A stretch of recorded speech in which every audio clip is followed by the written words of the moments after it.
kita tetap sehat di tengah pandemi saat ini. Baik, untuk pertemuan kali ini ada baiknya kita berdoa terlebih dahulu. Silakan dipimpin oleh Rizky. Silakan. Duduk siap, gerak. Bismillah, sebelum kita mengawali pembelajaran pada hari ini, alangkah baiknya kita berdoa terlebih dahulu. Berdoa dipersilahkan.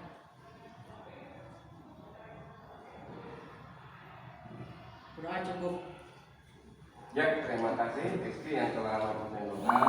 Semoga doa kita senantiasa terkabul ya. Dan kita tetap diberikan kesehatan. Selanjutnya Bapak akan mengecek kehadiran kalian.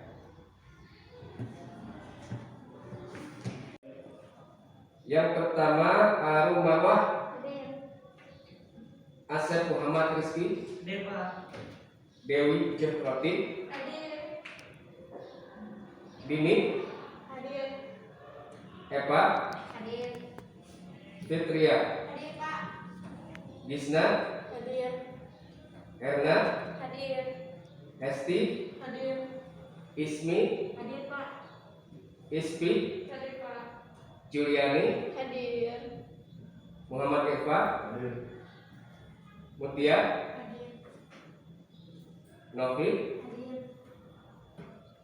Novi lagi. Udah ya sampai sini ya. Putri ada? Ya, ada. Terima kasih ya. Ini adalah setengah kelas ya. Jadi kita memenuhi protokol kesehatan bahwa untuk setiap pertemuan hanya untuk setengah kelas saja ya. Supaya kita tetap semangat, kita ya dulu ya. Baik ya, supaya kita tetap semangat, ada pepatah ini sebagai penyamaran kalian. Man zada wa siapa yang bersungguh-sungguh akan berhasil. Jadi kalau misalnya kalian bersungguh-sungguh, insya Allah bahwa segala sesuatu akan berhasil. Kita ya dulu ya. Aku bisa. Kami hebat. Kita luar biasa. Baik, itu semoga bukan hanya slogan, tapi bermakna dalam hati kalian. Baik, pada pertemuan kemarin kita membahas apa? Ada yang mesti tahu? Yang pertama apa itu? Tentang pembelian ya? Apa coba pembelian?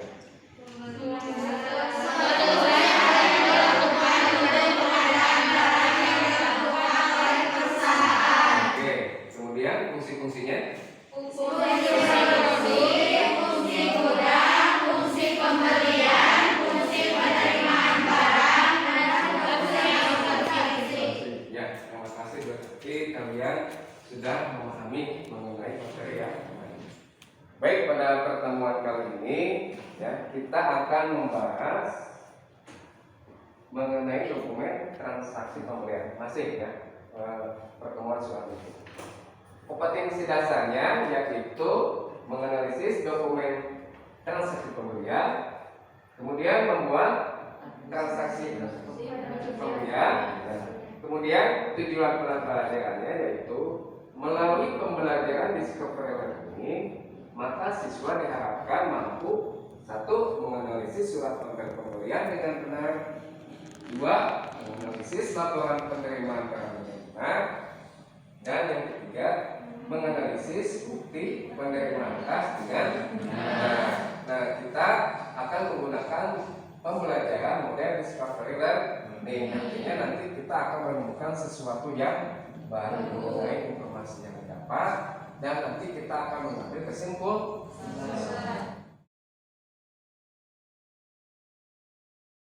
Oke, perhatikan gambar di depan. Ini coba aktivitas apa? Pembelian. Pembelian. Kemudian apa lagi? Kemudian pembayaran. Ini adalah bagian dari proses ya dokumen transaksi pembelian, di mana dimulai dari surat permintaan permintaan di sini ada purchase order. Order PO itu namanya purchase order. Jadi kalau misalnya ada kata PO berarti itu adalah surat permintaan Kemudian setelah itu barang akan datang. Kemudian dicek satu persatu. Setelah diterima, apakah itu rusak atau tidak? Kalau misalnya bagus semua, dicek checklist. Setelah semuanya baik, kemudian dilakukan pembayaran. Ya, seperti itu. Ada yang ditanyakan? Oke, lanjut ya. Baik ya anak-anak, supaya kita lebih memahami, kalian dituntut untuk berpikir kritis ya mengenai video yang akan kalian tonton. Bisa dilihat ya.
Penayangan video tadi, apa yang dapat kalian amati? Seksi pembelian. Apa tadi pembelian? Itu adalah bagian dari transaksi pembelian. Itu alurnya. Nanti akan kita bahas mengenai formulirnya. Setelah kita bahas formulirnya, bagaimana cara membuatnya? Nanti? Oke. Baik ya, kita lanjut ke materi ya mengenai surat order pembelian atau PO, purchase order. Nah, PO ini apa? Surat apa ini? Coba.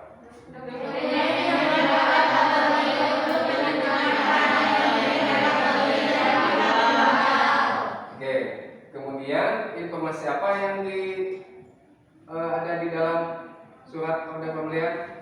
Yang pertama, jadi dalam surat ini harus ada kepala surat perusahaan. Itu sebagai identitas perusahaan yang menerbitkan surat. Kemudian ada nama perusahaan. Jelas nama perusahaannya itu juga termasuk suppliernya. Kita akan membeli kepada siapa? Supplier disebut juga pemasok. Ya. Kemudian jenis dan merek barang yang dipesan. Untuk jenis dan merek barang itu ada yang bermerek dan ada yang tidak. Kalau misalnya handphone itu gampang. Mereknya apa aja handphone? Oppo, Samsung. Kemudian apa lagi? Nah, kalau TV? Oke. Kalau beras? Ya, Kalau ayah? Alhamdulillah. Pejantan sama. Nah, nanti ada speknya. Kemudian harga yang dipesan. Kemudian lanjut syarat pembayaran. Nah, syarat pembayaran ini nanti uang pengirimannya siapa yang akan membayar, dari pembeli atau penjual. Penyerahan barangnya mau kemana? Ke lokasi gudang atau ke toko. Kemudian apa lagi? Sana. Kemudian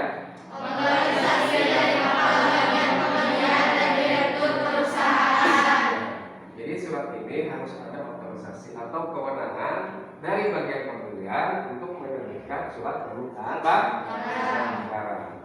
Baik, kita lanjut ya. Ini adalah bentuk formulir surat order pembelian. Ini bentuk umum sebetulnya ya dari surat order pembelian ini. Di mana di sini ada kepala surat. Kemudian ada juga suppliernya. Ini suppliernya adalah PT Bank ini kepadanya harus sama dengan ini yang berbeda. Ini identitas perusahaan.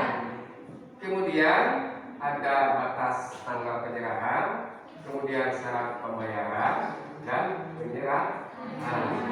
Kemudian informasi apa aja yang terdapat dalam surat pembelian? Yang pertama jenis barang. Yang kedua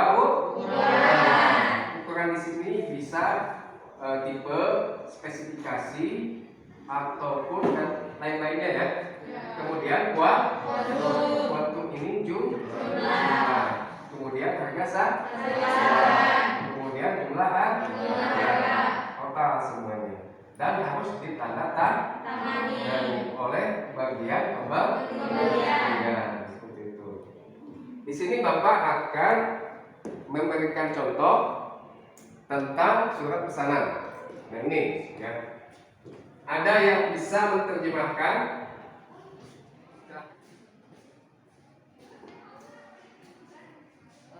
Oke, kita di sini bisa kita lihat di sini merupakan contoh surat permintaan barang.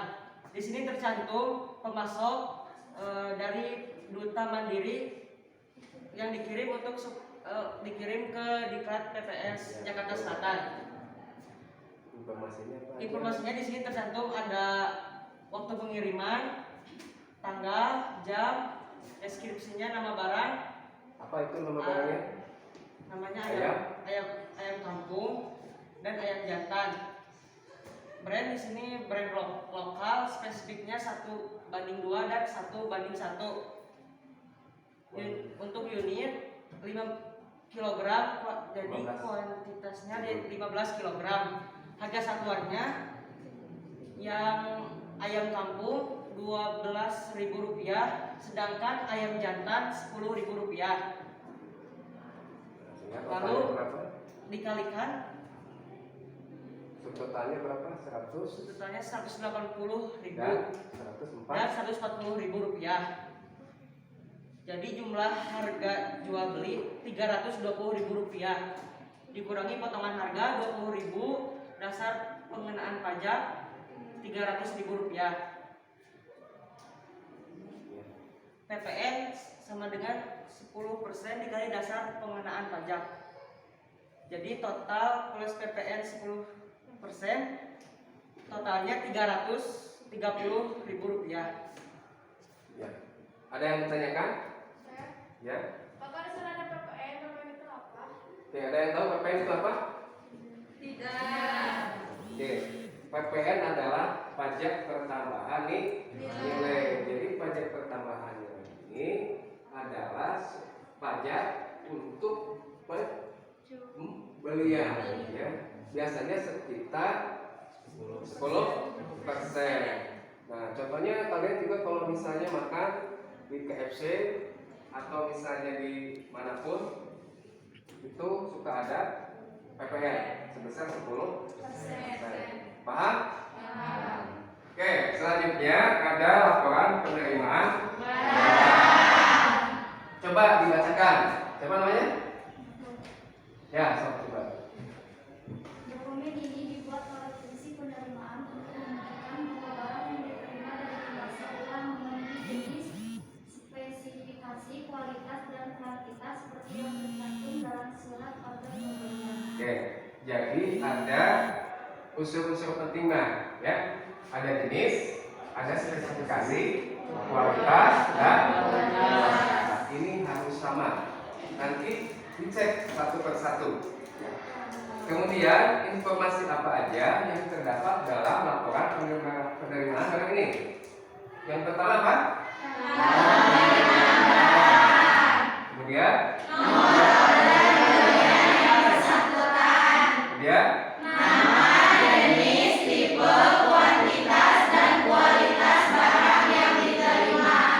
Selanjutnya?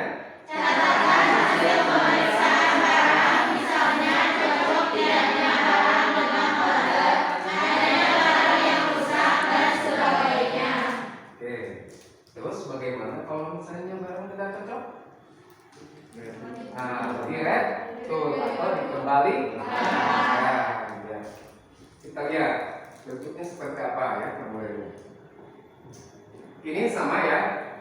Harus ada kepala suratnya, kemudian nama pengirimnya, suppliernya.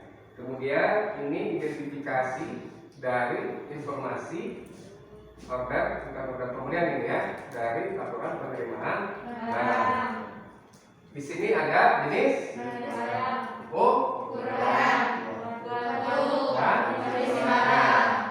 nanti ada pengecekan di sini ya. Kalau baik berarti checklist seperti itu. Bapak ini ada contoh ya. Nah, seperti ini. Coba ini untuk jenis perusahaan apa? Furniture. Nah, furniture di sini ya. Di mana di sini ada identifikasinya, informasinya, dan ada laporannya untuk penerimaan. Misalnya di sini kalau misalnya rusak, tinggal di checklist. Tapi kalau misalnya baik, tinggal di strip. Ada beragam formulir untuk laporan penerimaan barang yang rusak. Kemudian, nah itu harus dibayar. Berarti kalau dibayar ada bukti pengeluaran kas. Oke.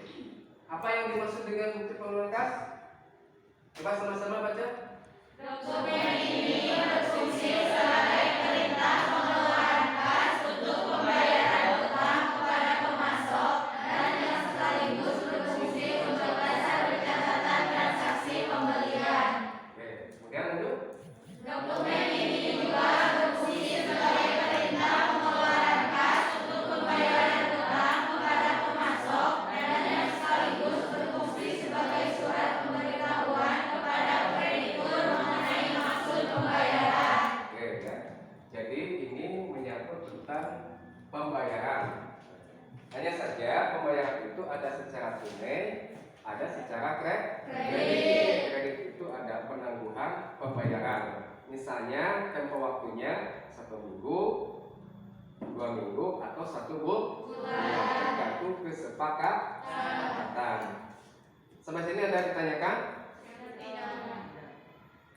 Nah, ini adalah contoh formulir bukti pengeluaran kas ya. Nah, di sini ada tanggalnya, kemudian nomor, dibayarkan kepada siapa, dari divisi apa. Kemudian jumlah uangnya, ini jumlah uangnya. Kalau ada kotak seperti itu berarti angka.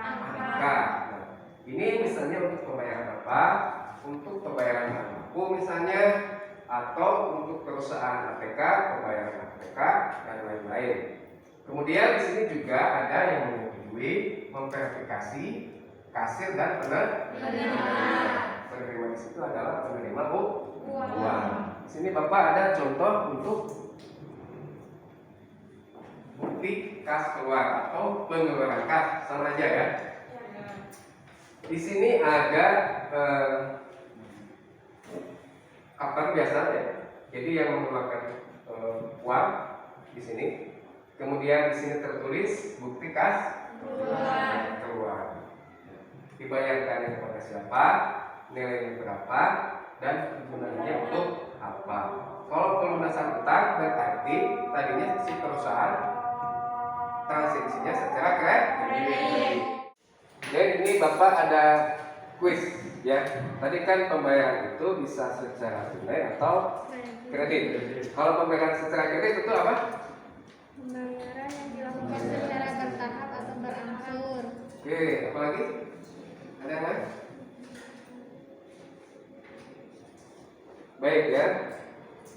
Bisa kalian lihat bahwa pembelian secara kredit itu adalah pembelian yang pembayarannya dapat ditanggungan, tetapi berdasarkan kesepakatan antara penjual dan pembeli. Bisa misalnya untuk 1 minggu, 2 minggu, atau bisa 1 bulan.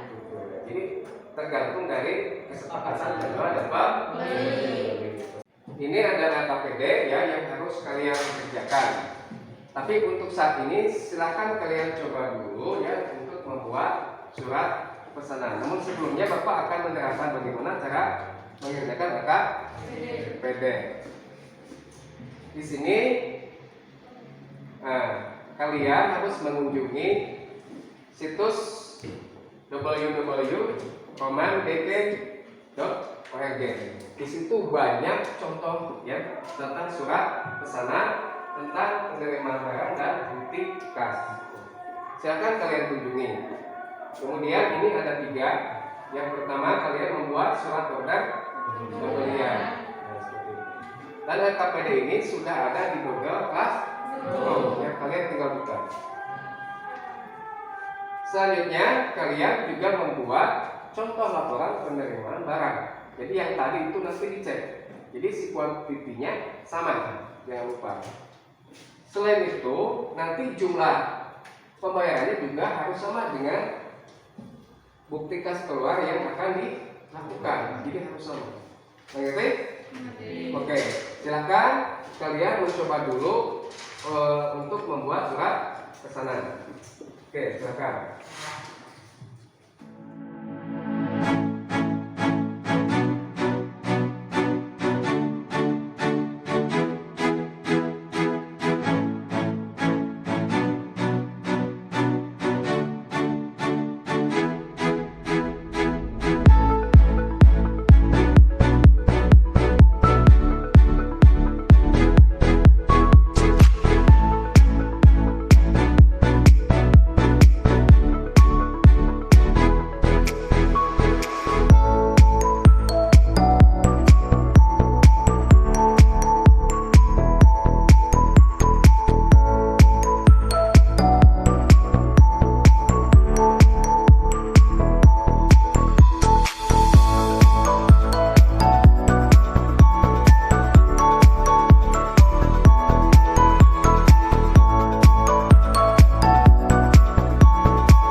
dipresentasikan ya.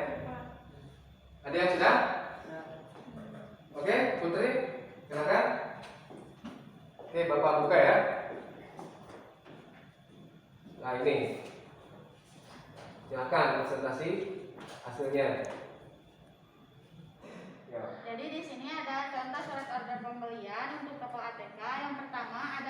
informasi perusahaan, yaitu PT Karya Kreatif. Terus di sini dikirimkan kepada PT Idola, dan ada batas tanggal penyerahan, yaitu tanggal 1 September 2020, dan untuk syarat pembayarannya 2/10 kali 30. Dan untuk syarat penyerahannya yaitu dikirimkan ke gudang pembeli. Di sini ada informasi, yaitu jenis barang seperti kertas HPS folio. Ini seberapa senti? Udah nggak usah terlalu. Ada jenis barang yaitu kertas HPS folio dengan ukuran 100 kali 65 cm dan kuantumnya ada 3000 rim. Harga satuannya yaitu 44.000 dan jumlah harganya yaitu 132 juta. Dan ada yang kedua adalah kertas HPS A4 dengan ukuran 21 kali 29,1 cm dengan kuantum 2000 rim dengan harga 34.500 dan bila dijumlahkan harganya yaitu 79 juta. Dan untuk yang ketiga yaitu buku kas dengan ukuran 10 ke 32 cm dengan kuantum 100 buah dengan harga satuan 9.000 dan jumlah harganya jadi 900.000 dan bila dijumlahkan semuanya totalnya 211.900.000. Dan di sini ada tanda tangan bagi kepala bagian pembelian. Ya, jadi ini adalah contoh dalam kehidupan sehari-hari. Nah, di mana dalam sebuah perusahaan ATK dia membeli barang dalam jumlah yang sangat banyak. Untuk apa? Untuk dijual kembali. Baik, terima kasih Putri. Silakan duduk kembali. Sampai sini ada yang ditanyakan? Baik, setelah kalian mencoba untuk membuat surat pesanan, kerjakan kembali itu di LKPD. Kemudian nanti kirimkan ke Google Classroom. Oke, siapa yang bisa menyimpulkan? Oke, semuanya simpulkan apa? Yang pertama? Surat pesanan dibuat oleh perusahaan untuk melakukan pembelian barang dari pemasok, memuat informasi jenis, nama barang, harga, dan jumlah. Kemudian? Laporan pengiriman barang merupakan dokumen yang digunakan perusahaan untuk mencatatkan barang yang dipesan oleh perusahaan. Ya, baik ya. Jadi kalian untuk pertemuan kali ini sudah memahami mengenai apa itu surat pesanan, laporan penerimaan barang, dan sertifikat kedua.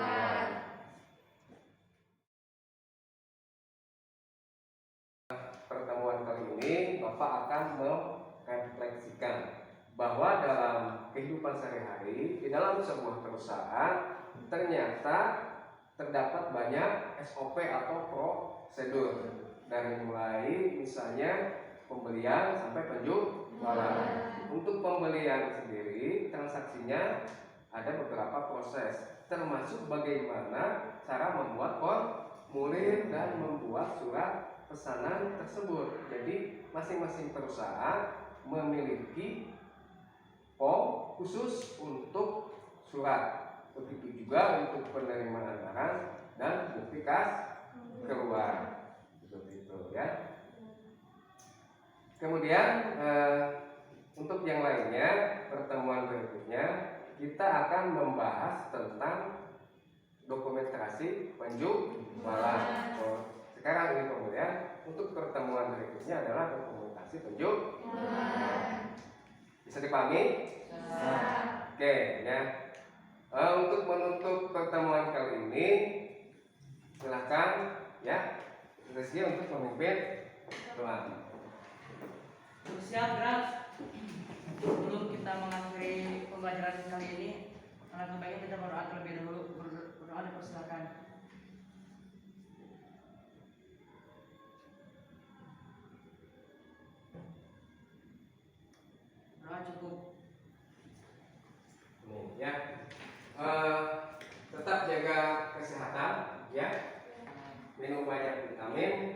dan buah-buahan. Bapak untuk evaluasi telah memberikan evaluasi yang di Google Classroom, silakan kerjakan. Demikian pertemuan kali ini, semoga bermanfaat. Wabillahi taufiq wal hidayah. Wassalamualaikum warahmatullahi wabarakatuh. Waalaikumsalam warahmatullahi wabarakatuh.